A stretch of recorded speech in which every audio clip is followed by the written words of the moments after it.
ज्येष्ठ उद्योगपती आणि टाटा समूहाचो अध्यक्ष रतन टाटा संवसाराक अंतरलो. पिरायेच्या 86व्या वर्सा ताणें निमणो श्वास घेतलो. ताणें उद्देग मळाचेर केल्लें काम तोखणाय करपा सारकें आशिल्लें.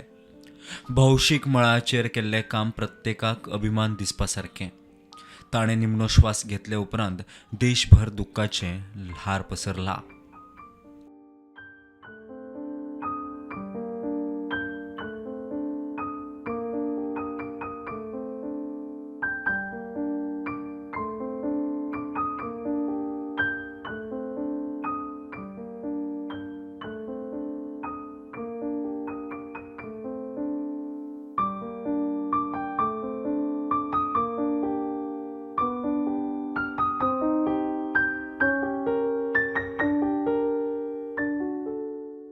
Bureau report prudent.